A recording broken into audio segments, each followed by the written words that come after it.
will know the truth, and the truth will set you free.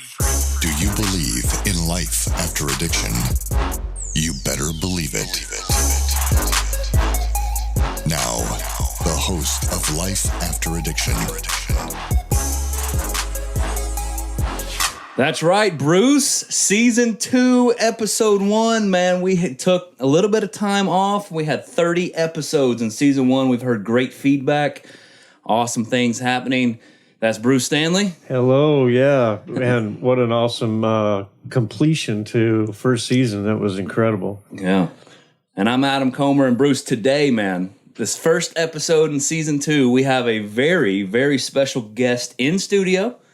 Or in my office at my house, but still in studio. And man, I'm excited. What a great way to start Season 2 with a bang. We have Dr. Monty Burks. Monty is the State of Tennessee Department of Mental Health and Substance Abuse faith-based director. Man, he goes to every single county in the state. He is one of the most passionate people I know about recovery and about doing things that's going to benefit and breaking down the stigma of addiction. And I'm excited. Dr. Burks, welcome. Thank you. Thank you guys for having me. Yeah. So let's just jump right in. Okay. Dr. Burks, I don't think that a lot of people know. I think it's somewhat new, even though maybe it's a decade old. So it's not very known, even in the church community, the faith-based community. Tell the people what you do. I know we've worked very close together, yes, me and Bruce and S2L Recovery. You've been a blessing to us and just putting us in front of people to talk to and show that we're a resource. But yeah, so just tell us what you do. Tell the people that are listening what you do, how you got into it, how you were called to it. I know we were talking about your calling before we started recording. Yes, sir. So tell us what's up. Well, first, thank you guys for having me out, man. It's awesome to be in the office home of two really good friends, two powerful pastors, the two men of God who really are not afraid to get out there and share their stories and help other people. And our wonderful common thread is our recovery from our past. Getting over those hurts, habits, and hangups to be who we are and to go back and help other individuals kind of cross that bridge. Yeah. And, this initiative has been such a wonderful opportunity because I get to go back and help serve the community that I'm not only that I was able to remove myself from or move from, but the community that I was planted in. We all understand that growth can be painful. So sometimes where you're planted and you grow, is not necessarily comfortable, but it serves a purpose. And I honestly believe that where I'm at now, my victory was in the process of my addiction to be able to do this kind of work, because the church is what saved me. Being brought back to the church, which I grew up in, helped catapult me into going back and to be a recovery advocate and understanding that the one of the most important principal pieces of the recovery walk was having the congregations involved. Because man, oh man, we've got these congregations everywhere. And how I actually got into this work is about 5 years ago. Our department, I started working for a project called Lifeline. And you've had some Lifeliners here come out and talk.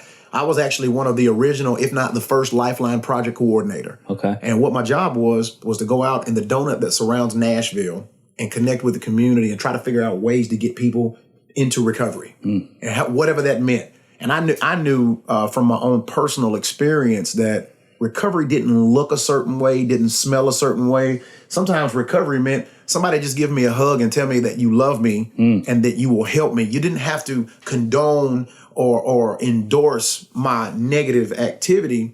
Love me as a person. And what better community suited to do that than the faith community, man?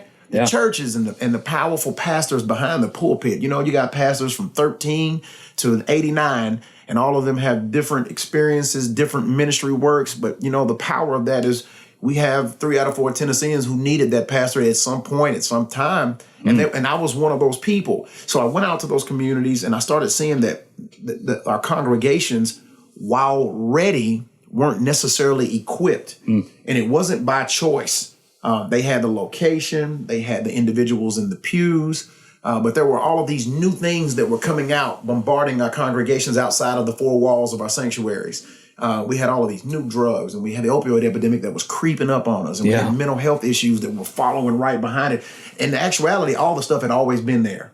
But for some reason, the congregations had been removed from the equation, and whether it be by a separation of communities.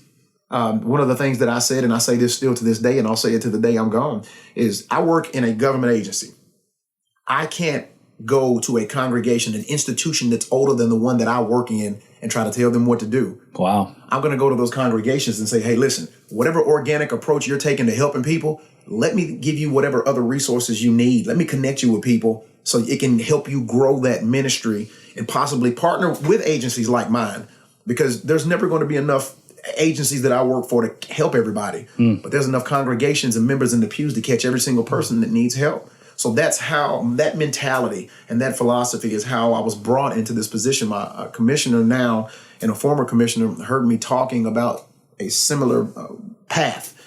And one of the things that I stressed was, hey, I'm in recovery. I just finished grad school. I'm in recovery. I'm teaching as an adjunct instructor at a couple of different universities. I'm in recovery and I help other people in recovery because I know broken people can help broken people. I get it. I spoke the language and they ended up pulling me into this position. And my goal was, so their goal for me was to just get the faith community involved. So that's what I did. Wow. I hit the ground running, man. We've been in 94 out of 95 counties, connecting with the congregations. When do you sleep? Man, God allows me, and whatever rest He gives me, I'm thankful for, man. You know, I look at the you look at the great leaders and the great prophets through history. Did they sleep?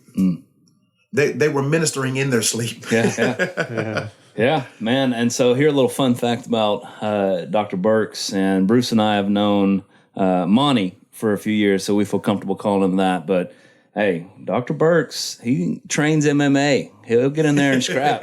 You come up, you see him on the street, you might find yourself on a rear naked choke if you disrespect him, right? So, fun fact about him. But hey, tell us this. It's interesting because I've studied. I've been in school studying religion, Christian counseling, and man. So, of course, when you're studying these type of things, you study theology and church history. Yes. I think it's so interesting as I study church history, and it's always been the church throughout history who has come together and dealt with these type of things, epidemics, social injustice, these type of things. And I find it so interesting that you have the opportunity, and I believe God's using you as a vessel, that the state government has now assigned you to go rally the faith community to do what it's already set up to do. Yes, I love that. I think it's incredible. Absolutely. Yeah, and Monty, I'd love for you to tell the listeners, really the thing that gets me fired up is knowing where this is all coming from, how the state of Tennessee is involved, and what that means for our listeners in terms of hope and what's happening with the faith-based community and how it's being recognized. All the way to Washington. Absolutely. What is being successful and how they're trying to capitalize on that. Absolutely, man. And you guys brought up some wonderful points. You know, we go back in history. Our congregations were the hospitals. Yeah. They started on the single front of every social movement that's happened in this country. Matter of fact, in the world, when the congregations got in front of it, we got in front of it as a community. And you're right. Every single epidemic, every cause that's needed our attention, we've stepped up to the plate and we save people. And I'm blessed to be able to be on that part of that rallying cry to get the congregations deeply involved. And you know, me coming from a very deeply religious background, I'm a very spiritual person, and my religious background gave me two views of religion. And two different ways that I would have addressed coming to people for help. And I want to make sure I cover that. My father was a practicing Catholic and my mother was Pentecostal. And I tell people that and I get it right. I had two total different interpretations of the same path. Interesting. But as I grew older, I understood that even though we have those wonderful diverse differences, they're all part of a much bigger plan to help every single individual. Man, I'm a man of faith. I've been through everything. I've hit rock bottom. I have suffered. I've been homeless. I've been on my deathbed. And my faith now has put me in a position where I get to help people, whether they believe what I believe or not. Yeah. I believe part of me getting those feathers in my wings is going out and doing what I'm supposed to do and showing that love through my actions. And, you know, because of this work, because of our state understanding that we have 12,000 congregations in Tennessee. Wow. You have no other single demographic that has that much capacity to do something. Wow. So you might even, some of our congregations have 3 people. Some have 30,000. Yeah.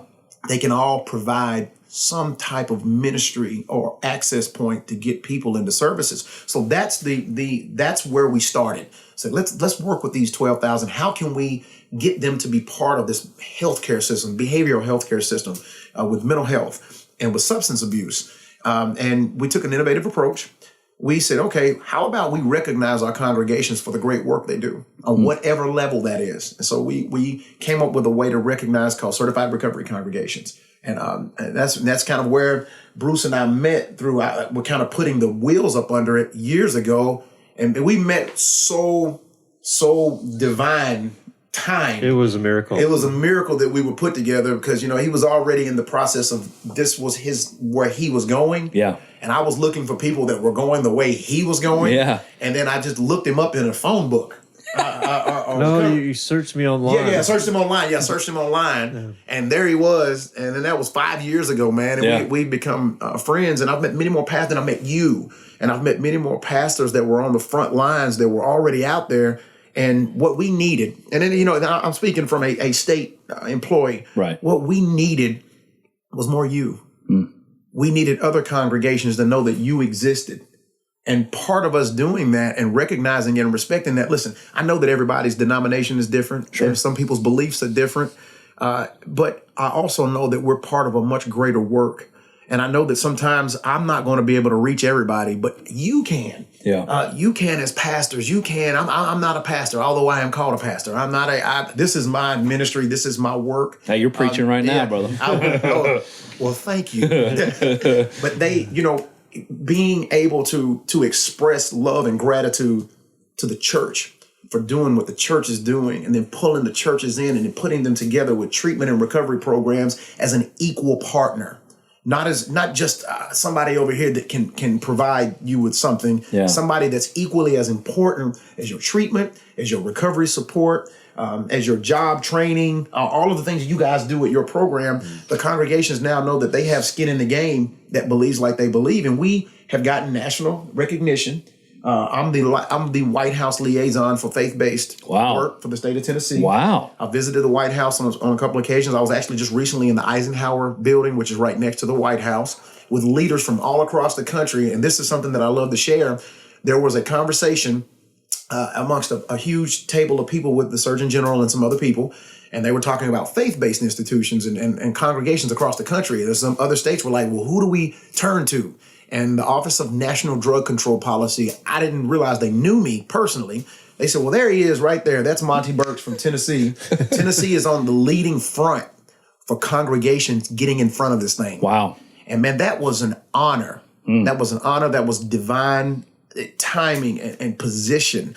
The precision of which our Creator has put us on the front line of this work is undeniable, man. We're doing what we're supposed to do. And as a product of that, we're working with other states in a mentoring capacity as well as a partner capacity. I have a partner. His name is Greg Delaney. He's out of Ohio. Greg Delaney is a pastor. He's a man in long-term recovery. He oversees different treatment and recovery programs. They're doing the same thing. They're pulling their congregations in with equal footing. Good. And I want the listeners to know, congregations, if you're still, I mean this respectfully, lukewarm in your recovery work or what you want to do recovery-wise, reach out to this podcast. Reach out to the people that you're listening to right now. If you don't have to reinvent the wheel, support the wheel that's already rolling. There are a lot of programs that could use you, your voice, your love, and your access point to get people in your pew to them so you can utilize that. And you can get people, when you send people off to a program, a lot of our congregations didn't know, and this is part of this work, is they thought, okay, when I send them off, they don't come back. Yeah. Yeah, right. When you send someone off, maybe they don't come back, but you just saved a life. Yeah. But better yet, you just created an ambassador that's going to go to another congregation, if not back to yours, and start the recovery ministry. Start the recovery. And again, I think that we've overthought how a congregation really needs to be involved in recovery support. I know we talked about this. sometimes all the congregation needs to do is just answer the phone and say, hey, here's a list of programs. Let me connect you because I've become friendly with them. Yeah. I think Celebrate Recovery has been magnificent as a resource in the community.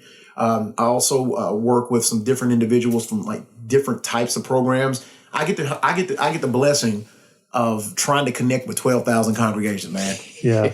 Let me jump in here because I want to just say how all this actually funnels down into boots on the ground and how things get implemented. Because since I've known you, Monty, I think we were just talking about this before we got on the podcast, that I was one of the first, if not the first, faith-based certified peer recovery specialist. So it's a training that the state provides for free for individuals who have a desire to go out and help people in recovery and to get certified.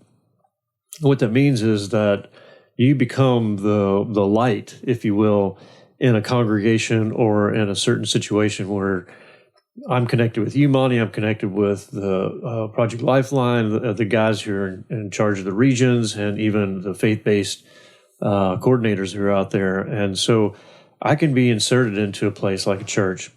All I have to do is voice to the church, hey, this is what I do. This is who has my back. These are the resources I can provide or I can connect you with. And so, because Monty, you do a great job getting out of the community and doing these events where pastors show up and other people in the community. But where somebody like me, which is what your program is doing, is trying to certify guys like me, is I'm already in the congregation. I'm a member of the church. And so they find out about what I'm doing, and they listen to me. And all I have to do is just voice and say, look, I want to be that guy in the church who can provide the resources to help connect people, to get them into programs because of the team that I work with, which is your team, Monty. And the church, 99% of the pastors that lead these congregations, like, we don't know what to do.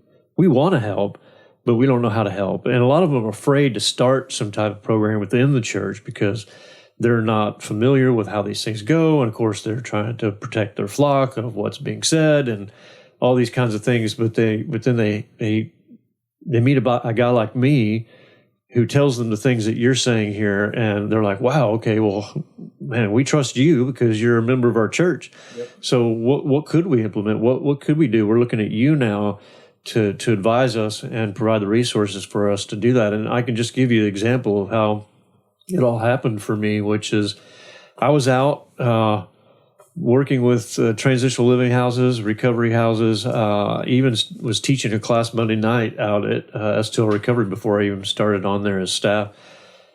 Just doing what the Lord had pretty much led me to do to help other people. Same thing with your story. You just want to help people who are in the same place we were in to get to where we are now. And the desire for me was that. And in the process, Monty, you just searched me online, which today we talk about this divine thing because yes. I was not searchable, right? And I asked him, like, when he called me that day, he was like, hey, Bruce, and I think it was an email at first. And he's like, found you online, want to get you connected to this stuff. Hey, what do you think about getting certified? And I can help you with all that. And of course, it opened up a door that I had no idea was there.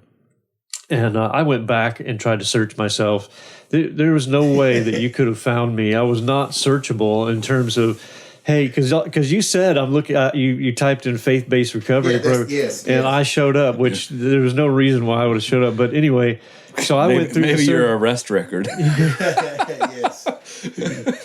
But it came up under faith-based, right? Isn't that awesome? So anyway, I go and get certified, and then through learning the resources and getting trained to how to help people, I simply went to my church and said, hey, this is what I'm doing now. And they're like, cool, what do you want to do? And I said, well, hey, let me start a class. Let me start a recovery meeting in the church and just do the things that I'm doing already, which I also have the support of the state for providing other resources to help, even not just for that individual, but for their families, for their spouses, for whatever, to connect with not just what I'm doing, but other people who are doing something that's not what I'm doing to help them. And through that, the church then became a certified recovery place. Yes. And then people started recognizing within the church, hey, this is going on. Other people in the church kind of knew me, and if they had a problem, they knew who to go to. And then Adam, also you were doing the same thing. So that's how it works. That's how it works. And then through that is how people find the resources. Let's just say that the church doesn't start a class, that the guy that's there or whatever, that's not what his intent is, but he becomes the person that everybody knows in the church. And the pastor says, hey, that's the guy you go talk to. And that guy is connected to you, Monty, and the resources you provide. And all of a sudden the church becomes a recovery place. Yeah. It becomes this place that people can go to and go, hey, I know that church is doing something.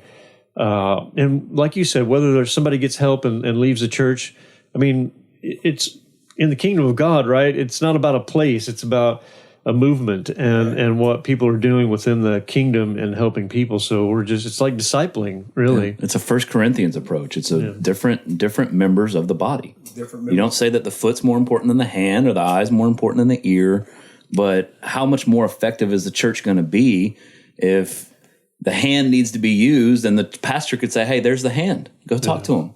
And, I mean, you're ushering that in. One thing that I thought was really, really interesting, Monty, was we're going to these, you go to different counties and you talk to communities. I guess you talk with pastors of churches and they try to bring in that community to come and just get this message of hope out. We believe, and you said it in your comment and when you were talking earlier, we believe that the church is the answer and not the building, right? Not the church house, the church, the body of Christ. And honestly, if the churches can start to see, the body of Christ can start to see, this is an opportunity for revival. Absolutely. Absolutely. I mean, the harvest field of this epidemic, people need hope. Where are you going to find more hope than the hope of Jesus Christ? The church, I mean, look at what's going on, and it's such a hopeless thing. And a part of the enemy's attack that we see of why people in the church don't talk about it is because of shame, is because of guilt, is because hey, I'm going to smile. Hey, brother, how you doing? Smiley, smiley, smiley. Oh, I'm doing great. It's the stigma too, Tools of the divider. Yeah. That's it. Man, one of the things that I'm still fired up today, and the thing I like to talk about the most, really, is how, I mean, let's think about it. I mean, I was a soldier. I'm a veteran, combat veteran. I'm proud of my nation. I love being an American.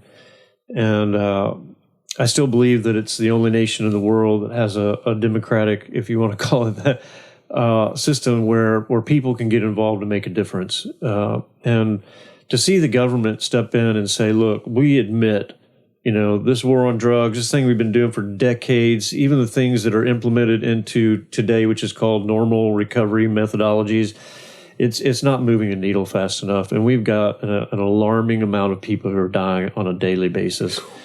We've got to do something different. And to see how that 3 to 12% ratio of success with these traditional models has been going on for literally decades, 30, 40, 50 years, that we're starting to see a change in the percentages of people finding success, finding endurance in the recovery. And it's because of this new perspective of, hey, the church's got to get involved, the faith community's got to get involved, and we're seeing the needle move, and other people are recognizing it.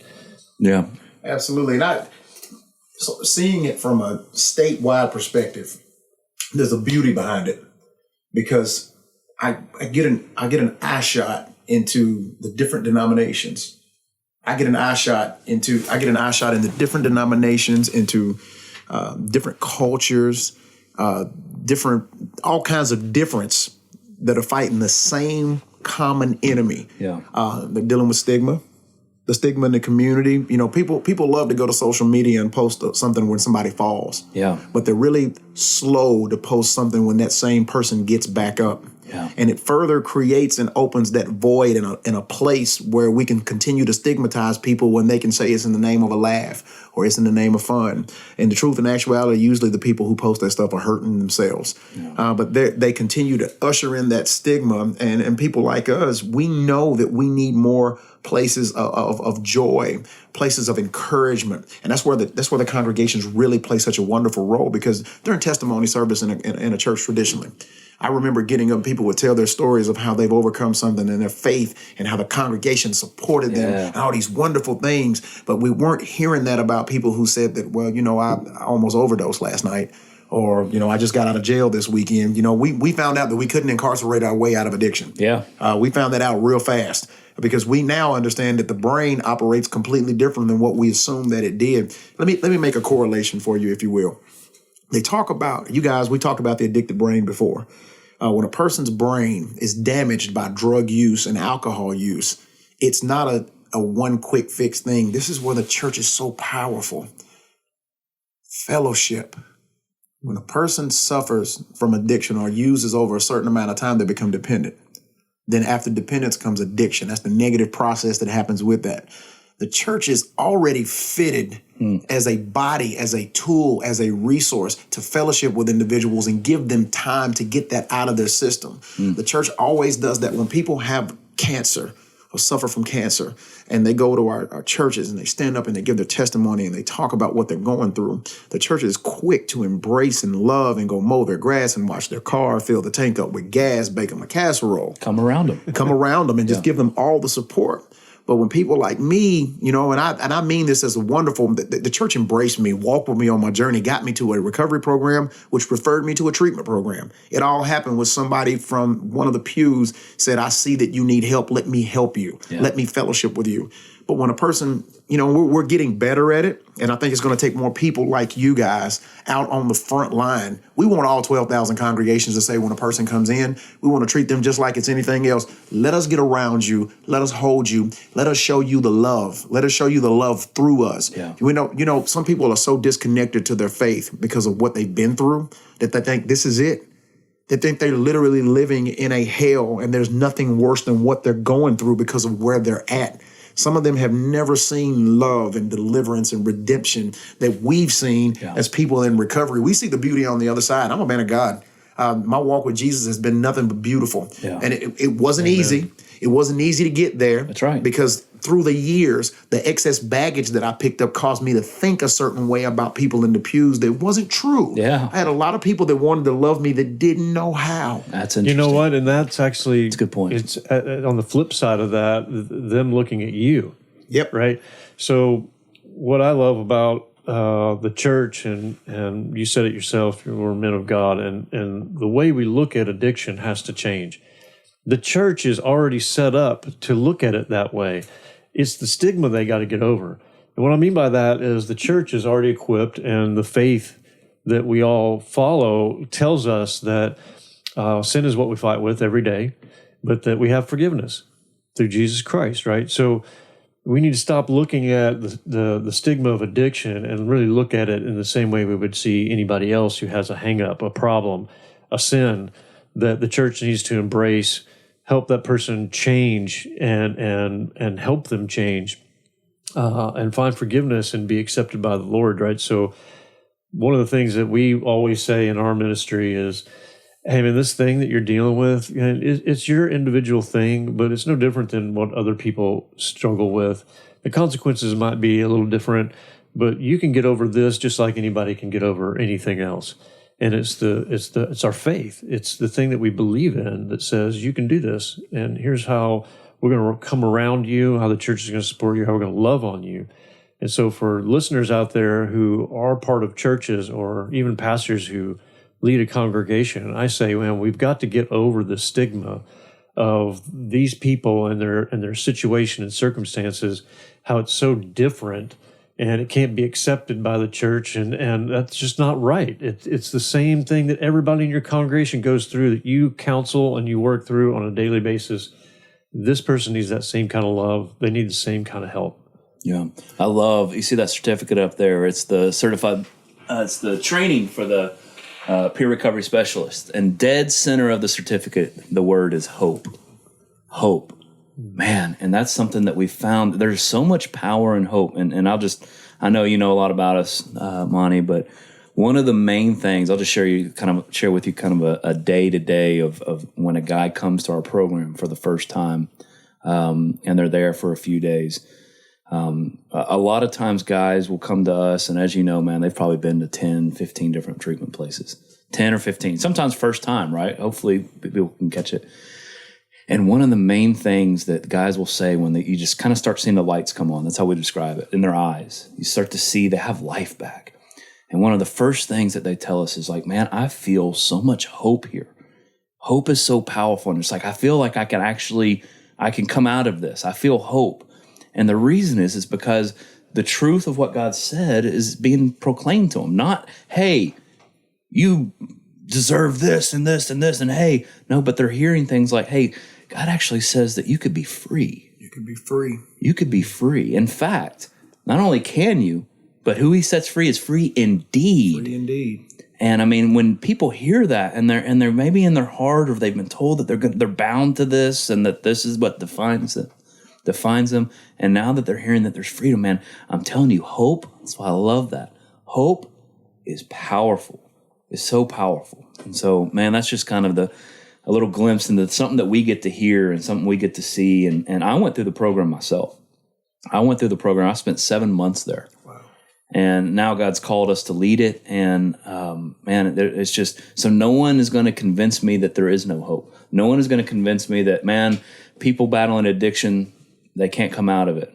I'm in a room with two other men. One who 5 years ago was Googling faith-based recovery and sent an email to Bruce, and then 5 years later is the liaison to the White House. Right. You tell him. And let me tell you something that I didn't tell Bruce, and this was good. It was brought back to me. I knew it, but I wanted to say it to Bruce, and I've never had an opportunity to do it. Because of us meeting each other, we had a meeting together in Nashville a few years ago, about 3 or 4 years ago. Bruce spoke, and there were some pictures that went out on social media of Bruce speaking at the event. Mm-hmm. 2 individuals that I knew from my hometown who had never set foot in a church, needed some recovery support, and had moved to Smyrna and went through your program. Mm. Because they knew me, they knew the type of work that I'd done. They were trying to figure out their path. Mm. They never picked up the phone and called anybody. They saw you, looked you up, found you through the congregation that you served at, saw your 7 principles, went through your program, and sent me a message later in life and said, hey, this is what happened. Wow. And see, that's how that body, how that hand is working without the hand and the foot work together. Sometimes they don't even know why they function like that. Yeah. We breathe when we sleep because our body knows that that's what it has to do to survive. Yeah. And that's how our congregations are. Listen, morally condemning someone in the name of the Prince of Peace who is about forgiveness makes no sense. Absolutely. It doesn't make any sense. But embracing individuals, no matter how different they are, that's how the body works, because my hand doesn't look like my foot. It serves an entirely different function and purpose. All of these wonderful people out here, man, whether they wear a jersey to church, they wear a hat to church, or they come to church and the best they have might not look like what somebody else has, they still serve a kingdom purpose. Given the right direction and resources, there's no telling where they'll be. Good Lord, look at me. 18 and a half years ago, I was sitting in a treatment program with no idea what I'd be doing the next day. I was trying to do the day by day. Yeah. When I got up to a fearless and moral inventory, I was looking around at the walls like, can I really do this? A lot of people get stuck on step 4. They get stuck right in the middle of the mud. Yeah. But that was my divine moment. And I never would have realized, but maybe I should have, that his purpose for me was to sit right here with you to talk about what we're talking about to the people listening to your podcast. Yeah. Because there's gonna be one person that listen. I do sound like I'm preaching. There's gonna be one person out there that's gonna hear this, and this is what's gonna spark their recovery ministry. This is gonna spark them to go out and get involved more. This might spark them to go into their kid's bedroom and ask their child or tell their child, I understand, and let them know that, hey, I'm here to help you. I'm not going to ignore the demon that I see, the path of destruction that I see on you. And that's a hard part, man. We've talked about episodes about, we've addressed the parents or loved ones of people battling addiction. And man, you've got to have, man, it's hard to be confrontational at times, but it could be saving a life. You know, you notice something, you got to say something. And the next thing, I mean, you're exactly right, Monty. That the Bible's clear. God's word's clear. Jesus says, "Come to me, all who are weary, and I'll give you rest." It doesn't say, "Hey, liars, you can come to me. Hey, adulterers, you can tell me. But drug addicts and alcohol, whoa, you need to clean up a little bit." It definitely says it doesn't matter what your past is. It doesn't matter, but there is a welcoming. Come to me, and I'll give you rest. And then that's what those 7 principles you talked about. Yes, that's what they're all about in the book Lost and Found: Recovery in Christ. It's about after. What do you do then? It's about growth. It's about, man, I've seen the freedom that is provided by God, and I want more. Like we say this all the time. One of the biggest travesties in the Christian faith is that people stop at salvation. They think they can. That's the end game. That's the beginning. That's the beginning. It's like God's called us to this greatness, this kingdom purpose, and you can't just I got my fire insurance card and I'm going to do me now. You know, part of my recovery process was I surrendered. Yeah. But then I had to submit.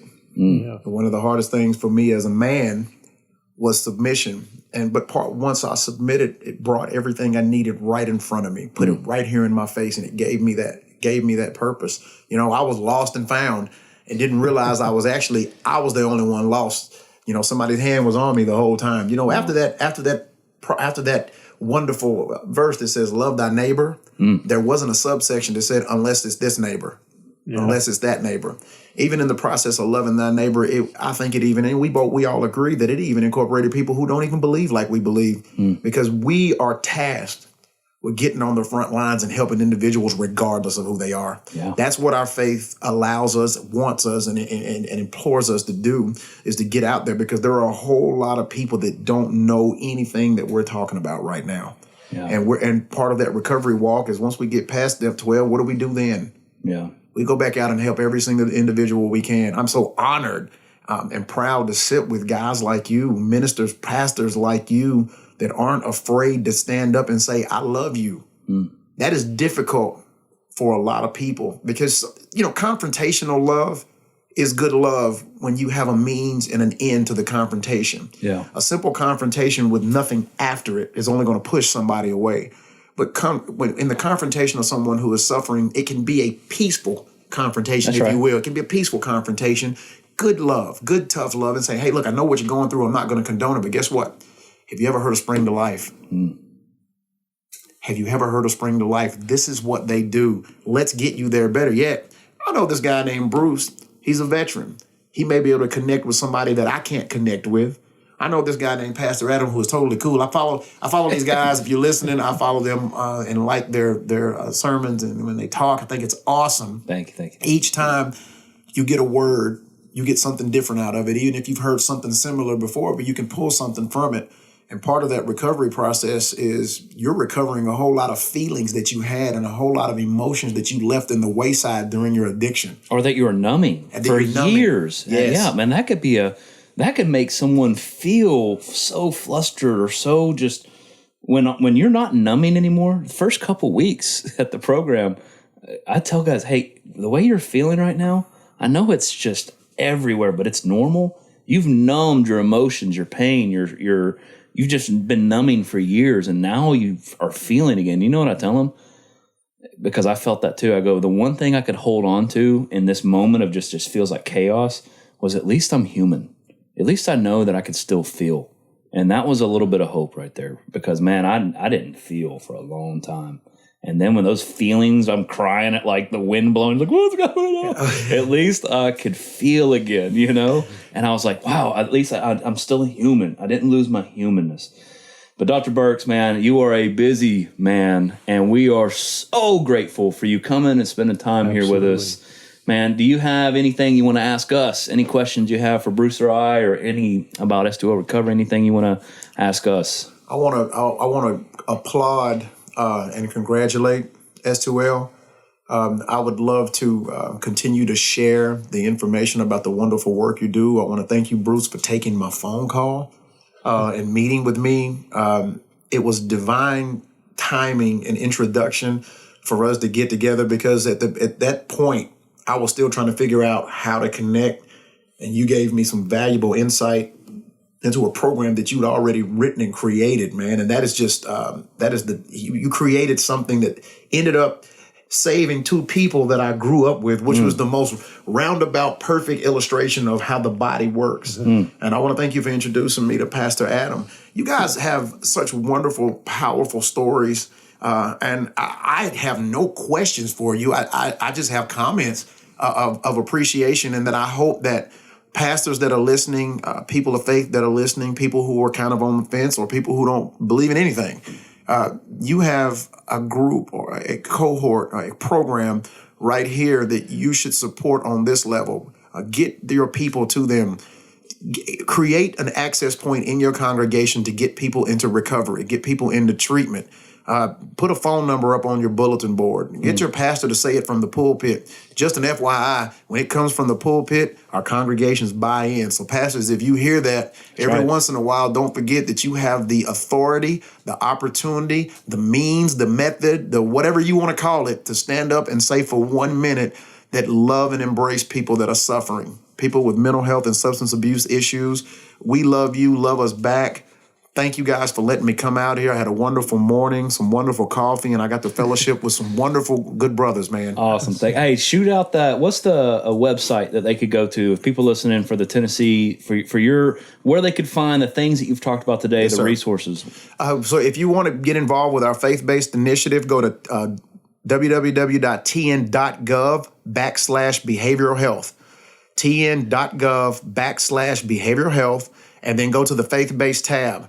There's a link on it. If your congregation wants to get involved, you can fill out the link. You can actually do it from your cell phone. Send that information. It'll come to my office, and what will happen is we'll send that information out to Project Lifeline, which they've been on the podcast, and now we have faith-based coordinators. Just a real quick plug. We have 3 faith-based coordinators. This is the first time anything like this has ever happened in this United States. Wow. We have 3 faith-based coordinators who represent each grand division, and what their job is to go to faith communities only and equip them and be the resource linkage for them in their communities. That information will go to them. We can provide trainings. We can connect you with a certified peer program. We can also connect you with other programs like Spring to Life. Whatever's in your region that you can support or get your congregation members to, we can be part of that process. I thank you again. tn.gov/behavioral health. Go to the faith-based tab. Awesome. There it is. Hey, the ball's in your court, church. Hey, the resources are there. Again, thank you so much, Dr. Burks, for having us on. Bruce, you got anything else? Or for you coming on? You didn't have us on. I just say praise the Lord. Yeah. Praise the Lord for people who are obedient to the calling, like Dr. Monty Burks here. Yeah. Let us speak some words of encouragement over you. You are called. You are a vessel. Thank you. Rest.